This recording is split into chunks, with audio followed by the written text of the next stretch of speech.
వరంగల్ జిల్లా నర్సంపేట పట్టణంలోని మైనార్టీ కళాశాలలో స్వాతంత్ర దినోత్సవ వేడుకలు ఘనంగా నిర్వహించారు. ఈ సందర్భంగా ప్రిన్సిపల్ శ్రీపాల మాట్లాడుతూ విద్యార్థులచే సాంస్కృతిక క్రీడలు, రంగవల్లి, భక్తి గీతాలు, పాటల పోటీలు విద్యార్థులచే నిర్వహించారు. కార్యక్రమంలో ఉపాధ్యాయులు శ్రీదేవి, సంధ్య, రజిత విద్యార్థులు పాల్గొన్నారు.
నా పేరు శ్రీపాల.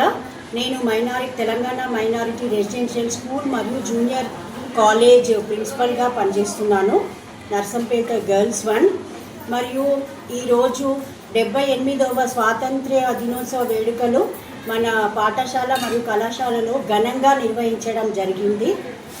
అండ్ ఈ కార్యక్రమం సందర్భంగా వీళ్ళ విద్యార్థులందరికీ కూడా essay writing, elocution, quiz and songs competition కూడా పెట్టడం జరిగింది. అండ్ ఈ కార్యక్రమంలో ఉపాధ్యాయులందరూ కూడా హాజరయ్యారు. చక్కగా సాంస్కృతిక కార్యక్రమాలు నిర్వహించడం జరిగింది. మరియు వివిధ కాంపిటీషన్స్లో గెలుపొందినటువంటి విద్యార్థులందరికీ కూడా ప్రైజ్ డిస్ట్రిబ్యూషన్ చేయడం జరిగింది. అండ్ ఈ కార్యక్రమంలో విద్యార్థులు కూడా చాలా ఉత్సాహంగా మరి 78వ స్వాతంత్ర వేడుకలను చాలా ఘనంగా నిర్వహించుకున్నాము. అండ్ విద్యార్థులందరూ కూడా మంచిగా చక్కటి రంగవల్లులతోని రంగోలి వేయడం జరిగింది. వివిధ రకాలైనటువంటి పాటలు, స్పీచెస్ మరియు స్కిట్, దేశభక్తిని పెంపొందించేటటువంటి చక్కటి కార్యక్రమాలు నిర్వహించడం జరిగింది. ఇలాంటి కార్యక్రమాలతోని పిల్లలలో కూడా మంచి దేశభక్తి అలవాటు అవుతుంది. సో అని తెలియజేస్తున్నాను. థ్యాంక్ యూ అండి.